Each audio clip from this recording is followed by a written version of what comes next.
Jeff Kaplan, Cap Daddy, where did you go, bro? Overwatch, it was all you. You're my video game dad. I created a YouTube channel with over 1 million subscribers about your game. You invited me to Blizzard HQ. We became bros. We've been emailing each other. Why are you leaving Blizzard Entertainment? You were the last hope. You were the chosen one! Now the Overwatch franchise is at risk, Jeff Kaplan. Like seriously, is there anything to look forward to with Blizzard Entertainment anymore? You were the last leader that was good. I mean, look how adorable you are in front of this fire, doing Legos in front of a fire just for our entertainment. You could have been doing anything else. You're a multi-millionaire, and you chose to do this for us. I love you, Jeff Kaplan. Why did you leave Blizzard? I'm getting too emotional. Perrin, take it away. Look, Jeff, just between me and you, I know that you had some hard times at Blizzard. Like this 8-hour Yule log stream, your back was never quite the same afterwards, and Blizzard never really gave you the thanks that you deserve for going out of your way to do something like this. They just took it for granted. And, you know, with Overwatch 2, they really wanted to make people buy heroes in that game, and you're just like, no! You were really standing up for the gamers there. And, you know, just between you and me, I really appreciated that. The fact that you're leaving Blizzard now, you were the last protection for us, protecting us from the wolves of Blizzard Wall Street, going to go after our throats and eat all of our money and take it away because we can't help ourselves. We have to buy stuff in Overwatch. We can't help ourselves. You were the last protection that we had. Now there's nothing left. Ross. I've been trying to think about the words all night to say to you, Jeffrey, and I came up with this poem. It's, please don't go, I'm wondering why. I got out of bed at all. The morning rain clouds on my window, and I can't see at all. But even if I could, it'd all be gray, Jeffrey. But your picture's on my wall, and it reminds me that it's not so bad. It's not so bad. This podcast is sponsored by Restream. Why live stream to one platform when you can simultaneously live stream to every platform to discover new audiences faster using Restream.io? All right, back to me. Guys, that was emotional. That got really emotional. This is just a video game, right? Or is it? Ross, this story, I was totally surprised. It hit me like a ton of bricks yesterday when this dropped on us. Ross, can you give us a quick breakdown and overview of what happened here with Jeff Kaplan, Cap Daddy, the daddy of video games, leaving Blizzard Entertainment all of a sudden? Hit us with the news. Well, all we really know right now, because he's released a statement that I'm sure we'll talk about today, but all we really know right now is that they've parted ways. Just kind of out of the blue yesterday, Jeff Kaplan released a message saying that I have left Blizzard. He's no longer going to be part of the Overwatch 2 team. Well, he's just no longer going to be part of Blizzard, period. And we know that a lot of Blizzard's success comes because of the work that Jeff Kaplan did. He's one of the most well-respected people in the gaming industry. So it opens up a whole bunch of doors and a whole bunch of questions about what is Blizzard going to do? What actually happened here? Based on his statement, it's clear that there was some kind of internal conflict. How much, we don't know.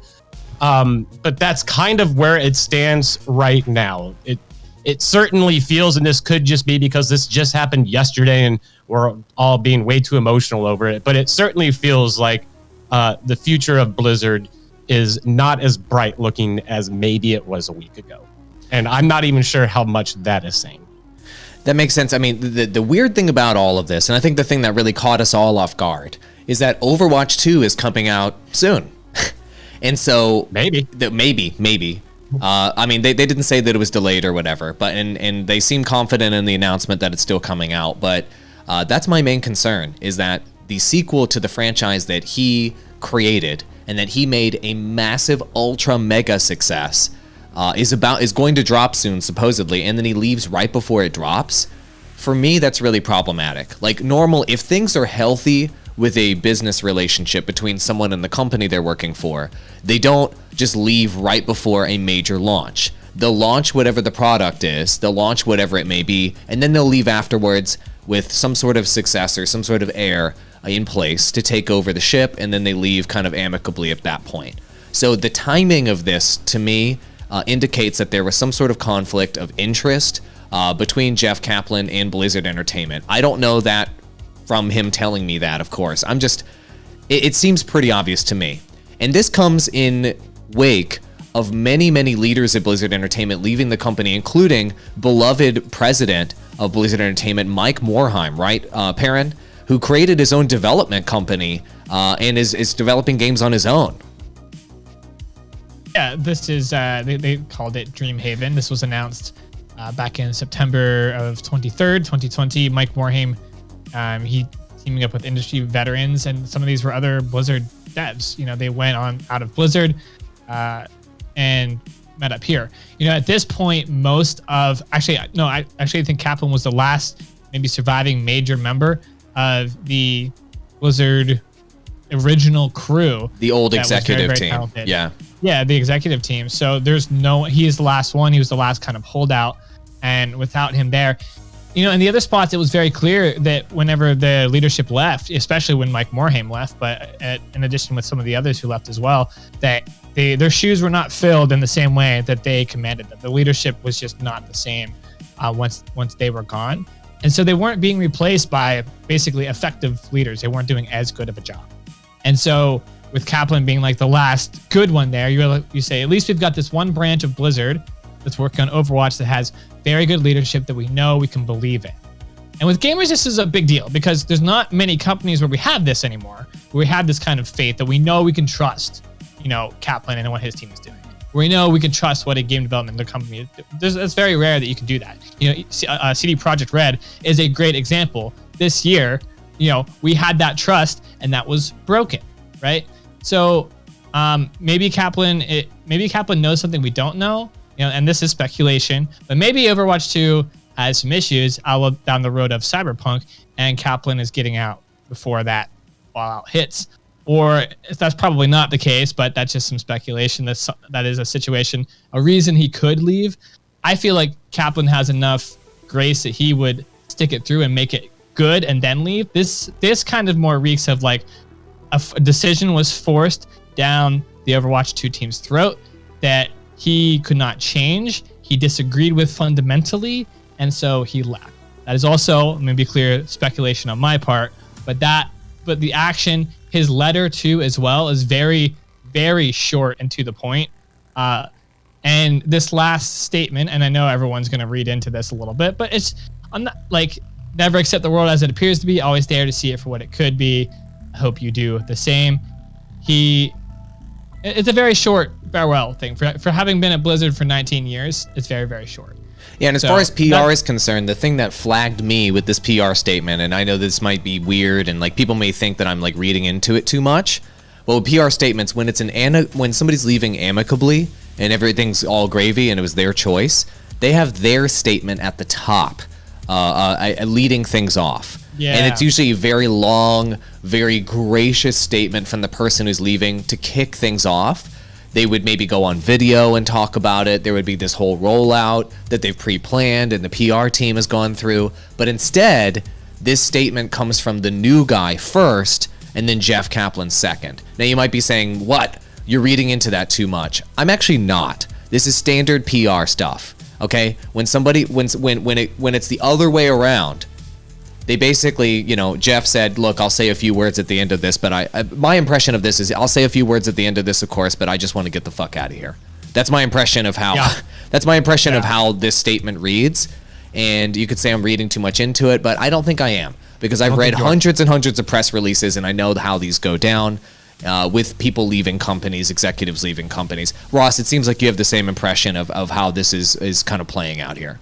Yeah, unfortunately I do. And when I read this, never accept the world as it appears to be, always dare to see it for what it could be, and I hope you do the same. Ending with that tells me that maybe, again, this is all speculation, but that would tell me that he had a vision for something that he wanted to do, whatever that something is, it doesn't matter. And he was in some way enough to aggravate him enough to where he was just done. and they told him no, that this vision cannot happen. And so that's kind of what I'm taking away from it. I mean, the fact that there's not even, and I'm looking way too in, there's not even really any grammar in his statement or anything that he put out that just tells me he was just done. He just wanted to write it, get out. And knowing Jeff, we'll probably never find out the real reason of why he left, because he's an admirable guy. He's not going to throw anybody, even who he dislikes, under a bus for any reason, especially a company like Blizzard, which helped him get his start. So I think this could easily be a situation where we just don't find out what the deal is until Overwatch 2 or a game beyond that comes out, and we're like, oh, okay, this is just a slightly polished turd. I hope that's not the case. And the interesting thing is Blizzard certainly doesn't feel like that's the case. They even said in their statement that they're really excited about the pace of the game development. They're going to be planning on releasing a lot of new details and trailers and everything this year, because it's speculated to launch next year. That could just be, again, polishing up a turd, saying the right thing. But this is very, very intriguing, because you would think from a Blizzard standpoint, if we look at it from their point of view, that having a guy who is as well respected as Jeff Kaplan by everybody involved, that doing everything you possibly can to keep somebody like that on board, keep a leader on board, which, as we've seen, we've talked about with companies like BioWare and everything else. We know about how important leadership is. You would think that Blizzard would do everything in their power to keep this guy on board. So I'm very curious to see what it was that set him over the edge, where he's just done, which clearly in this statement, and what it was that sent Blizzard over the edge that said, we're done fighting. Makes sense. Guys, we want to know what you think, and put it in the comments below. What do you think about Cap Daddy? What do you think about this situation? Do you think Overwatch 2 is going to succeed? Let's dive a little bit more down into the speculation train here then, down the speculation rabbit hole about why we think he may have done this and what could be happening with Overwatch. I mean, I've spoken with him for a few hours about what he thinks about Overwatch and why he made the game and what it actually means to him at a few different events. And what he always told me was he just wanted to make a game that he and all the other developers loved. And he wanted to make something that he wished he could have. And that was it. It was really that simple for him and the rest of the team. And so what this says to me, if he's going to be leaving this company, is that he lost creative control to make the decisions about how Overwatch is going to be. And this is a consistent narrative that we've seen across the board, with the growing influence of Activision over Blizzard, with basically corporate mandates to pump out more games faster at a sort of like Call of Duty cycle sort of pace, rather than letting Blizzard do what Blizzard does, which is releasing games slowly, but each one being a masterpiece. And so my guess is that those sorts of mandates and that sort of pressure, I would say that this is highly likely, is a huge motivating factor in Jeff Kaplan wanting to leave the company, if I were to guess. If you're somebody who just wants to make the game as it should be in the way you want it to be, and wants patience to let the creative process happen, and you have somebody constantly breathing down your neck, telling you to make the game faster, to make it make more money, just shove it out the door, and you are constantly having to fight that versus actually making the games, then you kind of start to think to yourself, why the hell am I even staying here at all? I'm spending all of my time fighting these corporate forces at this company when I just came here to create something amazing, to create something that I'm passionate about. And I've been in that sort of position myself at companies I've worked for, where I got into it to do a certain creative endeavor, something I really believed in, and then I ended up spending all of my time dealing with corporate bullshit along the way. So I would say that that's probably guaranteed to be a major factor in this case, given all of the stories and exposés we've seen about Blizzard culture and how Activision has been corporatizing it and making it kind of unbearable for a lot of these old leaders that were there because their heart was in it, you know what I mean? And when the corporate element comes into play, your heart isn't in it as much, and it becomes more about profit, it becomes more about selling rather than creating. And these guys that founded Blizzard, that have been there for a long time, they're there for the creation, for the love of the game. Obviously they want to make money too, but they're there for the creating, not the monetization of it. That has to be, I think, probably a massive factor here. I don't see any way out of it. What do you guys think? I mean, you can go down that speculation rabbit hole, and it could totally that sounds like a very real situation. I mean, we do have some evidence of the corporatization of Blizzard and the negative ramifications that has had both internally and publicly as well, and on their products. This could also be an element of Jeff Kaplan. Eventually, he was going to leave anyway because all of his buddies are gone. Like, he is the last holdout there. Pretty much, and everybody who he worked with originally on Blizzard that he's comfortable working with, that he works really, really well with, is no longer there. So I do think there is a very high likelihood that he was dealing less with actually being creative and dealing more with a corporate environment, and he didn't have his creative friends in high leadership positions to back him up anymore. So he's basically a lone soldier when it comes to that versus the corporate, which was my joking expose at the beginning, but Jeff Kaplan was the last holdout for us gamers versus Activision versus the corporatization of the company. And him being gone is bad, but ultimately he's not going to be able to do much by himself anyway. And he is a creative type. He does need to be with the creative types he's good with working with. I have a feeling, if we're going to predict what he does next, that he's going to go over to Dreamhaven. That would be my prediction. That's your prediction? Yeah. Yeah, I mean, if he does go over to Dreamhaven, obviously there would need to be a cooldown period before he, and for those that are just tuning in, this is Mike Morhaime, former president and founder of Blizzard Entertainment, his new development company. He opened up 2 studios as a part of Dreamhaven, Moonshot and Secret Door. And he's got basically 2 teams of leaders that have broken off to both of those studios. If you scroll down here, Perrin, just so everybody knows, this is something for everybody to keep their eyes on. Whatever comes out of this studio is going to be high quality. Do you guys see this? Jason Chase, Justin Browder. Does that name sound familiar? Justin Browder. He was the guy that ran Heroes of the Storm. Ben Thompson. Old school leaders here from Blizzard Entertainment and Moonshot Games. And the name, you know, obviously these games are Browder was game director on StarCraft 2, Heroes of the Storm, Command and Conquer, Lord of the Rings. like look, if you just look at the list of games these guys were a part of, effing legendary. And then the other studio below, Secret Door, also has a team of extremely senior folks. Eric Dodds. Yeah, Eric Dodds is on that list there. StarCraft 2, Hearthstone, Heroes of the Storm, lead producer on the original Warcraft 3. This is some really great leadership here that's behind these studios. So it wouldn't be surprising, to your point, if they were to add Jeff Kaplan to one of those studios, or they were to open a new studio here in Dreamhaven under Jeff Kaplan. This is total speculation here. But I wouldn't be surprised. If somebody, here's the deal. If Jeff Kaplan is on the job market, you better believe Ubisoft, you better believe EA, you better believe every game company in the entire world is ringing Jeff Kaplan's phone and blowing up his inbox saying, let's go have a coffee. Let me take you out to dinner. Let's have a conversation. Because Jeff Kaplan, when Jeff Kaplan makes games, he makes billion-dollar franchises. When he puts on his pants in the morning, he makes companies unbelievable amounts of money because he's that level of talent. He's a multi-million-dollar game director talent. So he is probably being solicited by everybody under the sun right now, and he's got his pick of the litter. So he might be making, so obviously we'll see. I doubt he's retiring, right? I don't know if he's going to go beer blogging like the boys over at BioWare did. Jeff Kaplan's too young for that. But my guess is that he might be shopping right now for opportunities. I mean, maybe he already knew where he wanted to go. Maybe he just wanted to take a break and he can shop for opportunities, clear his head, and figure it out. He's got his pick of the litter. He could go work for any game company he wants, given his reputation, and get a big 7-figure salary or wherever because of his talent.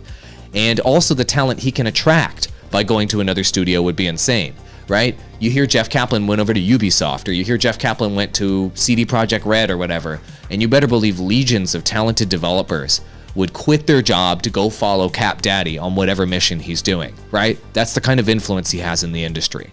Ross, what do you think? What's your speculation on what the next move is here for Jeff Kaplan?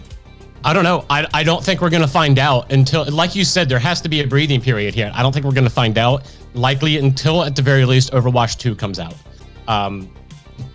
It just feels like, and I'm sure he had stuff in his contract also that's going to prevent him from cool down doing period too much, for sure. Yeah, this is standard issue stuff, right? Like when you're an executive and you leave a publicly traded company, you can't say jack squat for like 6 months at least about what you're doing next. I don't think he'd say anything anyway. That's not the type of person that he is. I No. think everything is going to eventually speak for itself.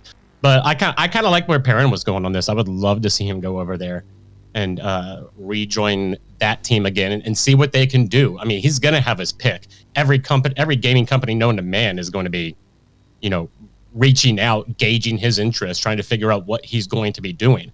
And I think the longer that he stays off the market, the more likely it is that he has plans to go back with his original team, like Perrin said. Makes sense. Let's read a couple comments here from chat. Overwatch from Dangerous Voice is saying, Overwatch 2 is going to make a huge fumble now that he's gone. It's time for the competition to step up. Paladins is a game that could take advantage if Overwatch 2 flops. That's an interesting comment on YouTube there from Dangerous Voice. What do you guys think about that? Do you think that this, sort of arena shooter, moment-to-moment esportsy type of shooter niche that Overwatch has carved out, do you think this is still ripe for the picking? Or did the boat sail on the genre? And is this kind of the past now? The Overwatch style of shooter? You know what I mean? What do you guys think about that? Is this ripe for the picking now? Is this a vulnerability that other companies want to take advantage of? Or are they just saying, I don't care about arena shooters, I just want those battle royales? What do you guys think about that? I mean, look at what happened with Blizzard Esports. It's a really, really good example. They're building up this type of kind of like this tactical shooter, but had RPG elements to it because Blizzard loves to add that to their games. It started out kind of strong as an esport and really, really, really kind of petered off. And if it didn't make it strong as an esport, we just don't see the demand for the game from gamers, period, to watch it and to play it, I think, in the competitive side, which is what they had hoped. So we saw Blizzard downgrade the esports division quite significantly. We've seen the viewership half, like year over year, every single since 2019. The viewership half each year past that. So the viewership died quite significantly. I think this is a very niche type of shooter. I don't think there's a lot of room here for other companies to come in and build on like a need now in this area. Battle Royales took that need away. There isn't a bunch of fans who like this type of game and are hungry necessarily for another one, because you can play Battle Royales, which are very similar, and there's tons of different variants of them. I think Overwatch will stay its own niche, and they're going to fill it out with the single player stuff. It'll be a more fulfilling game because we'll get to do more with each of the characters, but it's not going to do much to grow that type of game franchise. Like, it's going to do a little bit to grow the Overwatch franchise, maybe, but it's not going to grow this arena shooter genre any more than it already has. I think it's still going to be a declining genre. Makes sense. Another comment here that I thought was interesting is Mirak is saying, I think development team is under a lot of pressure from the higher ups. The interest in Overwatch dropped drastically in the last few years. I think Overwatch 2 will reboot the franchise. So some people feel that there's this reboot of the franchise that's going to happen with Overwatch 2. And, despite Jeff Kaplan leaving, we can assume that the vast majority of the development has already been done on Overwatch 2. Maybe that's an assumption that we shouldn't make, but let's say they are able to deliver on the vision that they've been presenting for Overwatch 2. Do we think, Jeff Kaplan or not, the vision they've presented here of this co-op, multiplayer mission-style gameplay, plus a revamp on the graphics to kind of freshen up the esports and multiplayer side, do we feel that this is going to reboot the Overwatch franchise and bring it back to its former glory? What are your thoughts on that, Ross? Hang on, guys. Doing something else real quick. You got it. No problem. What are your thoughts on that, Perrin? I think it will bring it back for a little bit. So just upon Overwatch 2's launch, it'll bring back Blizzard's creator ecosystem. There's this whole sect of gaming content creators who basically follow Blizzard through thick and thin, and they will continue to do so. They will latch back onto Blizzard 2 as the trend and want to cover it so that they can grow as content creators.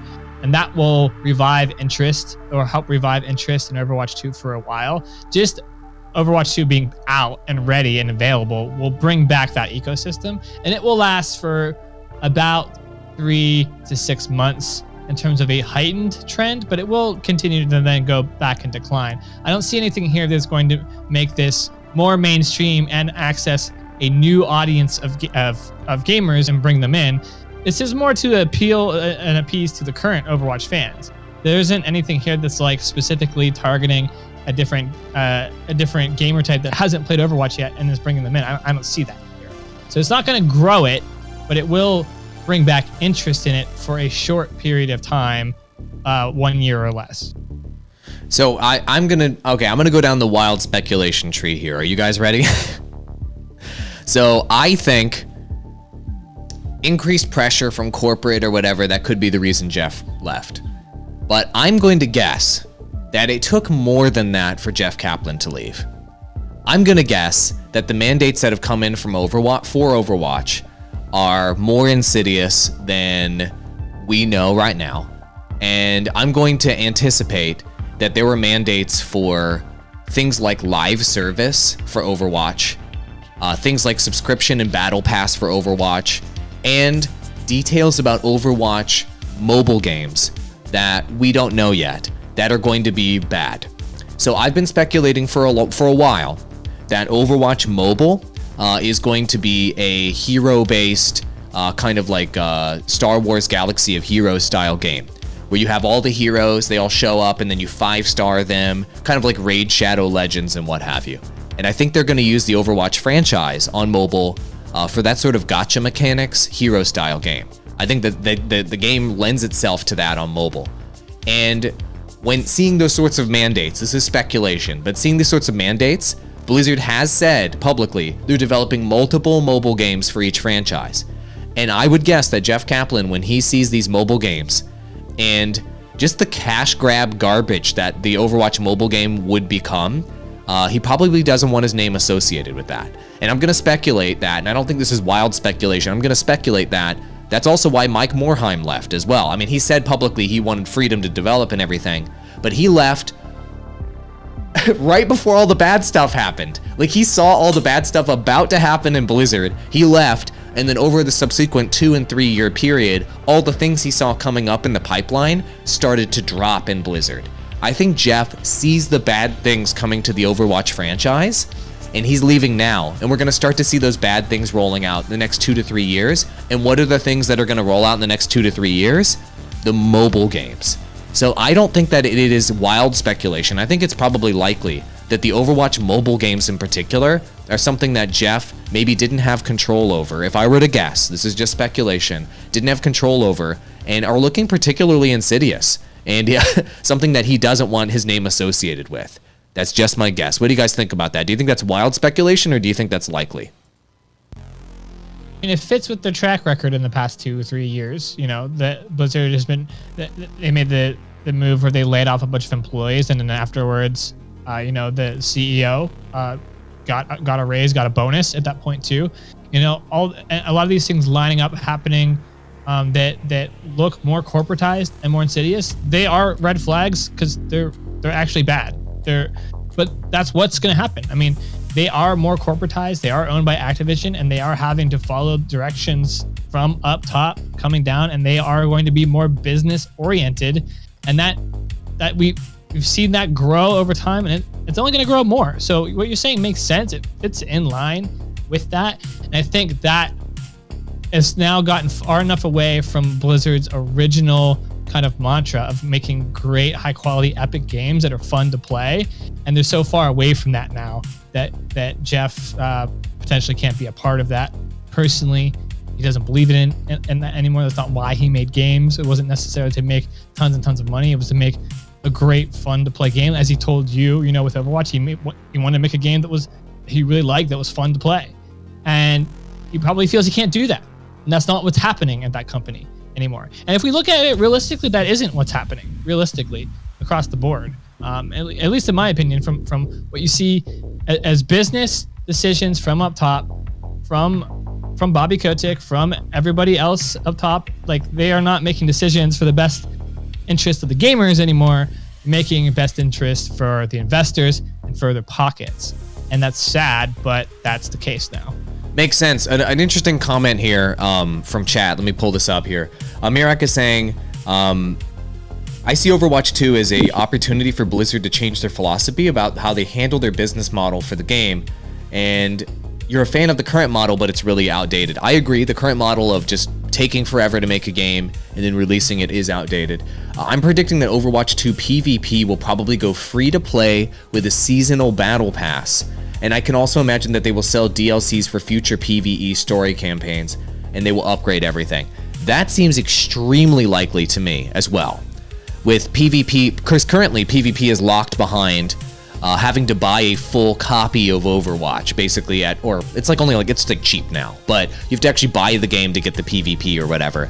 I could definitely see PvP being free to play with the battle pass 100% moving forward. That seems extremely likely. What do you think about that? I mean, that would just be updating the business model. So instead of doing the traditional loot boxes only type of model to monetize, moving straight to battle pass for the new version of Overwatch in the future, where you buy the game and you do loot boxes instead of be free to play with battle pass. That could really open up the game to have a lot more players across a lot more platforms and expand it in the future with the updated graphics, the next gen element. Could be a boon for the game and the player base. What are you guys' thoughts on that?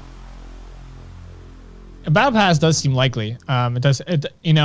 If you're thinking about a corporate entity like Activision, and even now at the corporate level of Blizzard, they're probably looking at stuff like this too. What are the other games in the industry doing to monetize that seem to be standardized now, that seem to be effective? Battle Pass is one of those things for sure. The question will be like, I think something that could come into play here too is access with heroes. Are they going to gate some access to heroes behind paywalls in some form or some fashion? You'll have some heroes to try. This will be a weird transition too, coming from Overwatch 1 where you can play any of them, and to go in Overwatch 2 and to be gated to some of them. I mean, that one would be less likely because they're definitely going to get fan backlash on that. But at the same time, despite gamers backlashing, they're still going to pay, right? And maybe Blizzard doesn't care about that anymore. They don't care about that negative outcry of gamers saying, oh, like you just paywalled Widowmaker. Like, what the hell? She was free in Overwatch 1 and you could play any hero. Now we're going to have to like pay to unlock her story, or we have to get Battle Pass to like get further through her story or something like that. I think we're going to see stuff like that. We're going to see stuff that before it was like easy, it was free, kind of took it for granted. And now there's going to be nickel and diming gamers and all these little other areas where you normally wouldn't have that with Blizzard. And it's going to feel foreign because it isn't Blizzard. That's not what Blizzard was about. And this company isn't Blizzard anymore. It's Activision Blizzard. It's a different company than it fundamentally was 5-10 years ago. And these are things that we should expect from them. They're going down that Electronic Arts route, and we should be expecting that type of behavior from them because that's what's going to happen. Makes sense. Guys, we want to thank our sponsor today. We are live on Trovo. We are live on Periscope. We are live on Twitch and YouTube Gaming. We are no longer going live on DLive because, oh boy, what a dumpster fire over there on DLive I just found out. But we are going live on multiple platforms at the same time using Restream. And I very highly recommend that you guys use Restream to grow your gaming live stream or your live stream of any description.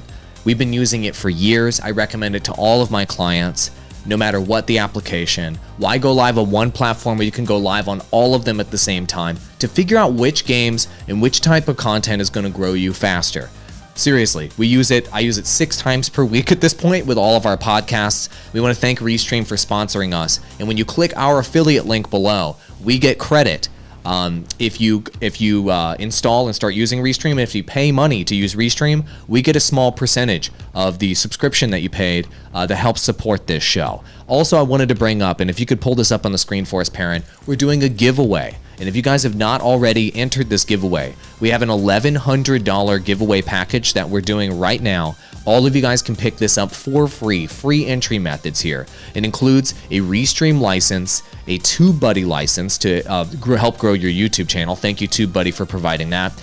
And this amazing microphone setup like the one I'm using right now and all 3 of us are using with the Rodecaster Pro mixer and with this incredible microphone. This is like a $250 microphone, a $600 mixer, an $1,100 package, absolutely for free. This is round 2 of this giveaway. If you have not already entered, we're going to go ahead and put the link in the description, and we'll put the link in live chat for you guys to jump in here. Every entry method is free. There's no marketing BS, etc. You just follow us on Twitter, follow us on Amazon, click these other retweet and stuff like that, free stuff to do your entry methods. And the more entry methods you click, the higher your probability is that you win the package. Guys, final thoughts on this. I want to get thumbs up or thumbs down. Final verdicts on what's going to happen with Overwatch. Now that, God, it makes me sad just watching Cap Daddy here at the table, man. I love this guy so much. Like, I think Jeff Kaplan is such a genuine and fantastic man. And it just makes me so sad that he's leaving Overwatch because it is such a high-quality franchise. And it just makes me sad for Blizzard Entertainment, man. Like, I feel like he was the last shred of what was good about Blizzard. And, like, last hope for what was good about Blizzard for me. And, you know, maybe I'm going to be wrong. Maybe I'll be proven wrong. I'm excited about Diablo Immortal. And I would like Diablo Immortal to be a high-quality mobile game. And maybe there's a new era for Blizzard here, guys, where their mobile games truly are going to be fantastic. I really hope they are. Diablo Immortal, I'm looking at that game. And if Diablo Immortal is high quality, maybe this is the, you know, Blizzard 3.0 here. And they've got a new mobile development team that's going to make killer mobile games. But as far as the Overwatch franchise is concerned, I'm deeply concerned about it going down the pooper now and going to just mediocrity and just being an okay franchise rather than the blockbuster AAA premium best-in-class kind of franchise that it established itself as. So around the table here, guys, thumbs up or thumbs down. Do you think that Overwatch 2 is going to be successful and the Overwatch franchise will be successful without Jeff Kaplan going to parent first? Yeah, I think it'll be successful in that it will make lots of money. It won't be as successful from the gamer's perspective in terms of it growing new gamers into being interested in Overwatch. It's just going to be the same Overwatch community getting more, some things that they want, some things that they don't want, but it's going to make Blizzard tons and tons of money. So it will be successful monetarily from a game creative, you know, achievement standpoint, not really a success. It's just a sequel. I will add that I am excited for Jeff Kaplan to get out of this corporate umbrella if it was holding him back creatively. I'm excited for what new creative things he could come up with, because as we've seen from the past, he has a great creative mind, and that being unlocked and undeterred could be very, very good for the gaming industry as a whole. So I'm excited about the potential future of him being freed up now from this corporatized version of Blizzard. So is that a thumbs up or thumbs down? That is for Overwatch 2. It's a corporate thumbs up. It's a gamer thumbs down. So it's a bit of a mix. It's going to make money, but it's not going to be great for gamers. Got it. Ross. Yeah, I think Perrin hit this on the head. The game's just being touched up now. The game's pretty much done.